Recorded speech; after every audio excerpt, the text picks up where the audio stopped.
All right. Look at that. I even get a little rock music. All right. That's good. I'm a country guy, actually. I have to admit that. But I wanted to answer the question today that I was asked in my freshman history class 40 years ago, a little bit more than that maybe now. Why are we here? What's the moment that we're here to address? And in that freshman history class back in Fairfield, Connecticut a long time ago, I had a Jesuit priest. His family were refugees from France during World War II. They saw the evil of Nazism, and he came here for a brighter future. He found it, and he was determined as a Jesuit priest to make sure that the generations of young people that he trained would be equipped to answer the question, why am I here? And he would begin every history class. Why are you in history class? Because you must learn history so that you can confront what will come ahead of you in the years ahead. And he would always say at the beginning of every semester, somewhere every generation will be forced to confront evil. Confront evil. And how you respond will determine the destiny of that generation's history. It's a profound thing, and he would walk us through everything from Genghis Khan all the way up through World War II and the Cold War. And in the aftermath of that, of course, we would remember 9/11, although I was well out of school by that time. But our generation is confronting an evil unlike anything we have seen in the modern era of America. Most of the evil that we've confronted in the last generation was external. In World War II, it was the Nazis and the fascists. In the Cold War, it was the Russians and the Soviets. On 9/11, it hit our soil, but it was still an external force called Al-Qaeda and terrorism. But today, evil is among us. It is embedded among us. It was built into our society with the forces of government, with the blessings of government, with the open border that Joe Biden gave us, with the tax exemptions we gave to nonprofits that spent 10 and 20 years training your children to hate America, to believe that freedom is not from our maker, as Senator Tim Kaine from this Commonwealth just said, but instead granted only at the auspices of government. I think Patrick Henry would object to that notion. I know he would. We brainwashed a generation of children to believe that our society is wrong, that the American experience was evil, that we belong as globalists, not as Americans, that we must silence those who believe freedom is a leading edge of the American experience. And over the last 10 years, I have chronicled as a reporter what this philosophy has evolved from. It began with ridicule. It began with protests. You remember the Wall Street protests. It then moved on to the notion of censorship, something that I spent a lot of time writing about. Sometimes I experienced it myself on YouTube and Twitter before Elon Musk bought it. It evolved from censorship to debanking and deplatforming. We're not only going to impede your ability to speak, but we're going to impede your ability to make a living. It then moved to prosecution, using the tools of the government and turning them against the will of the people. And we saw that with President Trump and the 4 prosecutions he faced. And finally, when that wasn't enough, when it wasn't effective enough, we've now seen this radical left movement move to the notion that the only option is execution. And my good friend Charlie Kirk just paid the ultimate price as a result of that philosophy. But we've evolved in just 10 years from ridicule and protest to literally assassinations. And the ICE agents who will go out today, the men and women protecting us here today, they know the risk because there are ambushes every day against a law enforcement officer in our land. And it is our own people that are committing these acts. They've been influenced by China and Iran and Venezuela. They have been indoctrinated by the school systems that you entrusted your children with. When your children go on social media, they've been infected with ideas that came from TikTok and the algorithm that China imposed on us. Thankfully, President Trump is going to rip that algorithm out of the hands of the Communist Chinese Party and put it in American hands in the next few weeks. But the moment we're in is that the enemy is among us, and the ability to fight it means every day we must be equipped as joyful warriors, by the way. I don't want to be negative today, but we need to be equipped to confront evil every day. I was reminded of this. I had the great Bill O'Reilly on my show the other day, and he has a new book out called Confronting Evil. And it's important for us to realize that that is our generation's calling, that we must, on our shores, between the Pacific and the Atlantic, be ready to confront evil, to turn it away, to send it away, to prosecute it away, to defund it away until we restore the liberty that Patrick Henry so passionately embraced as a founding father. Now, we have all the tools to do this. We have all the will of the American spirit. It is one of the greatest spirits ever created in mankind. It has a manifest destiny. There is nothing that the American spirit hasn't confronted, that it hasn't found an innovative way to achieve. But we must find, as our generation, the opportunity to confront evil, eradicate that evil, and restore the notion that Americans and liberty and that our foundations come from a maker who endowed us with inalienable rights of freedom. We must restore that as the mantra, the working capital of America. We are at an extraordinary moment. In a few weeks, we may elect a socialist in New York, the capital of capitalism, who may try to destroy capitalism.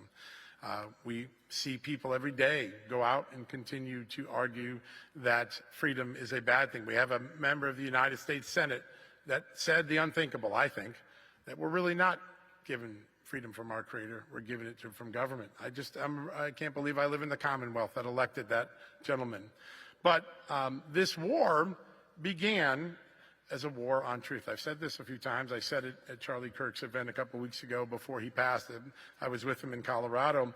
And just like that banner says, we're here today to save a nation. And he stopped me for a second and said, I think we're here, John, to save Western civilization. And I thought that was such a profound escalation of the call to action. He was brilliant. There was never a moment I was in his presence where I didn't see that brilliance. He was just a remarkable man. And a bullet may have taken him from us, but it only empowered the values that he instilled in a generation to go faster, quicker, more expediently to the rest of the generation he was trying to reach. And today, the answer to the question why we're here, we're going to learn a little bit how we can all work together to confront evil. We're going to learn today how we can work together to save a nation. We're going to learn today how we can go out and save Western civilization. And the battle that we begin with in each of these panels that we're going to be on, and I'm excited to moderate the first panel on immigration and the border, because it was one of the tactics of the government of the Biden administration to weaken the American experience by letting in people with ill intentions into this country by the millions. The war began as a war on truth. We were told not to believe our eyes. We were told not to believe our Constitution. We were told to believe the border was secure when it was obviously not. We were told that the Hunter Biden laptop was Russian disinformation and Donald Trump was a Russian stooge of Vladimir Putin. Neither was true. The war began against truth. We were told that a man could become a woman, even though science tells us that's not possible. The war against truth was created so that if you could erase those early truths, that a border was insecure or secure when it wasn't, or that a man could become a woman, the ultimate goal was to eradicate that truth that we were endowed with from our maker with these inalienable rights. And then they would take those rights away, the First Amendment, the Second Amendment. That was the goal. I've seen the playbook. I've reported on some of the Soros documents and the other nonprofit liberal documents, but that has been the goal. But we are beginning to turn the war on truth by all the great things that AMAC has done and funded and these events that we do. Truth is being restored, fact by fact, argument by argument, policy by policy. That is the first battle we must achieve. We must restore truth in the American dialogue. Then we must restore the institutions that have been turned against us. People ask me, John, when you boil down Russia collusion, because it's so complicated, what is it? And at the end of the day, the truth of the matter is the very weapons that we created to defend America against our enemies, our terrorists, our counterintelligence threats from China and Russia, they were turned against the American people. Russia was a psyops operation. It was designed to convince the American people with the tools of the intelligence community, the man they had just elected, the man they had given the will of the people to, was a Russian stooge when he was nothing of the sort. We turned those tools against the American people, and then we continued to do that. The FBI and the Homeland Security Department went to Twitter and Facebook to silence you. Then the prosecutors went to prosecute Donald Trump because he posed a political threat. And the political threat he posed is that he believed that the power of the people was the greatest power that the American government had ever created. And populism, or just the notion that American people are in charge of their government because God gave them that freedom, and that freedom gave them the ability to choose their government, that was the threat to those institutions. They believed that the government, the intelligence community, the law enforcement community were the greater power and for a greater good to achieve some globalist society. But we are beginning to turn that tide. We've already turned the tide in the battle for truth. We're now beginning to turn the tide in the battle against the institutions that have been corrupted. Kash Patel is turning the FBI inside out.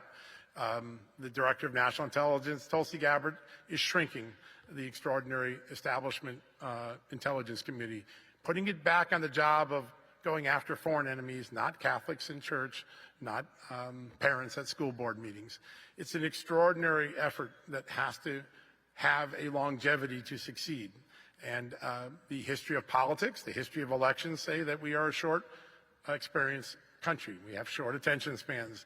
This war, this battle that we're in, this confrontation with evil must have a long outcome. We must sustain the progress that Rebecca so eloquently laid out. The plan, we must win the next few elections. We must win the school board debates. We must win the reform of the FBI, the reform of the Justice Department. We must shrink the government down to a size that it no longer poses a threat to your and my freedoms.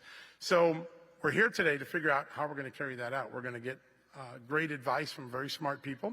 We're going to get great ideas. And at the end of the day, you're going to learn how AMAC Action, one of the most extraordinary grassroots armies I've ever seen in my 40 years as a journalist, is empowering you to go back to your community, to win the argument at the water cooler or at the school board meeting or at the town hall meeting, or maybe run for office, help someone else win who cares about those freedoms. But that's what today's about. That's why we're here. We're here to walk away a better warrior for freedom, a better warrior for the American experience, a better warrior for Western civilization. And if you want to know what we could look like, just look at what's going on in England and Ireland today, where people get arrested for thought crimes. They don't even say a word. It's just assumed that they're thinking something that somehow violates the law. That is not Western civilization. That is not Judeo-Christian values. That is not the America we are going to allow our children to live in. And so today, we all take in all the advice we get. We take in the camaraderie of great patriots. I feel so honored to be in the room with so many people willing to give up a Saturday to learn how they can make their country better. And I hope we all walk out this afternoon with an extraordinary commitment to confront that evil, to make sure that Charlie didn't die in vain, to make sure that Donald Trump's second term isn't just a 4-year experience. That is our opportunity. And I want to be able to say to my grandchildren when I hand off the baton, we gave you a better America, just like my grandparents gave to me. Will we answer the call of the World War II generation or the 9/11 generation? I think we will. I think we're right on the cusp of turning this country. But each of us in this room is a part of that solution. It is not something that we can sit on our heels on. Silence is complicity. Complacency is capitulation. We must not rest until we get that American experience restored on stable ground again. We're getting closer, but we have a lot of work ahead of us, and there's a lot of feet out there to trip us up. So let's not let them succeed. Let's have a great day today. I know we start with a great panel in a few seconds, I believe, on immigration. It was one of the key erosions of American security, and we're going to have a great conversation. We'll get that set up and be back in just a few seconds, I think, right, David? Yeah, great. All right. Thank you, everybody. Great to be here.